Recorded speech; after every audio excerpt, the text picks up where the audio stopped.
নাউনের পরে আজকে চলো আমরা প্রোনাউন নিয়ে দেখি। প্রোনাউন প্রোনাউন হলো এমন একটা শব্দ যেটা কিনা নাউনের পরে বসে, নাউনের পরিবর্তে বসে। যেমন Saad is a boy, Saad goes to school every day, Saad lives at home.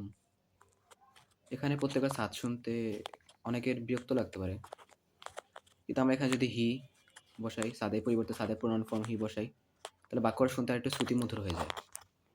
Noun সম্পর্কে রেনেন মার্টিন বলেন, নাউন এর বা নাউন জাতীয় শব্দের পরিবর্তে যে ওয়ার্ড ব্যবহৃত হয় তাকে প্রোনাউন বলে।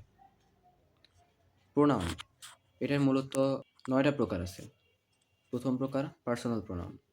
এই প্রোনাউন কোনো ব্যক্তি বা বস্তুর পরিবর্তে বসে, যেমন Saad is a boy, he is a good boy. এটা পসেসিভ প্রোনাউন। এই প্রোনাউনের দ্বারা পজিশন বা অধিকার বোঝানো হয়, যেমন দ্য ব্যাগ ইজ মাইন, ব্যাগটা আমার। এখানে আমার বোঝানো হইতেছে, একটা অধিকার বোঝানো হইতেছে। রিফ্লেক্সিভ প্রোনাউন এবং ইমফ্যাটিক প্রোনাউন। এই প্রোনাউন সেলফ বা সেলফ যোগে গঠিত হয় এবং কর্তা ও কর্ম একই বস্তুকে বোঝায়, যেমন my self, year self, himself. Demonstrative pronoun. এগুলো প্রোনাউন কোনো নাউনকে বিশেষভাবে নির্দেশ করে, যেমন দ্যাট ইজ মাইন, এটা আমার। দ্যাট ব্যাগ ইজ মাইন, এই ব্যাগটা আমার। দিস পেন ইজ মাইন, কলমটা আমার। এখানে বোঝানো হইতেছে যে কলমটা আমার, আর এছাড়া এটাতে বোঝানো হইতেছে যে এই কলমটা আমার। এখানে যে এইটা যুক্ত হয়েছে, এটাই ডেমনস্ট্রেটিভ প্রোনাউনের জন্য যুক্ত হইতেছে।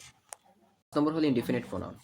এরকম প্রোনাউন কোনো অনির্দিষ্ট ব্যক্তি বা বস্তুকে বোঝাতে ব্যবহার করা হয়, যেমন anyone can enter in this school, যে কেউ স্কুলে ঢুকতে পারবে। এখানে অ্যানিয়ন দ্বারা যে কাউকে বোঝানো হচ্ছে, কোনো নির্দিষ্ট কাউকে বোঝানো হয়নি। এটা হচ্ছে ইনডিফিনিট প্রোনাউন। নির্দিষ্ট করার জন্য ডেমনস্ট্রেটিভ প্রোনাউন, আর অনির্দিষ্ট করার জন্য ইনডিফিনিট প্রোনাউন। Relative pronoun. এই প্রোনাউন দুটি বাক্যের মধ্যে রিলেশন বা সম্বন্ধ বুঝিয়ে দেয়। এগুলো বাক্যের মাঝখানে বসে, যেমন he is a boy who goes to school, সে একটা ছেলে যে স্কুলে যায়। এখানে যে দুটো বাক্যের মধ্যে সম্বন্ধ বোঝানো হয়েছে, এটা হু দ্বারা যুক্ত করা হয়েছে, রিলেটিভ প্রোনাউন দ্বারা যুক্ত করা হয়েছে। Interrogative pronoun. ইন্টারোগেটিভ প্রোনাউন হলো প্রশ্ন করার জন্য ব্যবহার করা হয়, যেমন হু হুজ, হু ওয়াজ হিম, সে কে ছিল। এখানে প্রশ্ন করা হয়েছে, এটা ইন্টারোগেটিভ প্রোনাউন দ্বারা করা হয়েছে। Distributive pronoun. এ ধরনের প্রোনাউন এক জাতীয় একাধিক বস্তুকে আলাদা আলাদাভাবে বোঝায়, যেমন each boy goes to school, প্রত্যেক ছেলে স্কুলে যায়। এখানে যে প্রত্যেক, প্রতি এক, প্রত্যেক ছেলে যে স্কুলে যায়।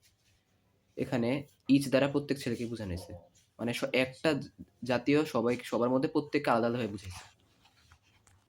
Reciprocal pronoun. এই প্রোনাউন একাধিক ব্যক্তি বা বস্তুর মধ্যে পারস্পরিক সম্পর্ক বুঝিয়ে দেয়। Each other, one other, they take care of one another, তারা পরস্পরের খেয়াল রাখে। এখানে যে পরস্পর বোঝানো হয়েছে, এটা রিসিপ্রোকাল প্রোনাউনের জন্য বোঝানো হয়েছে।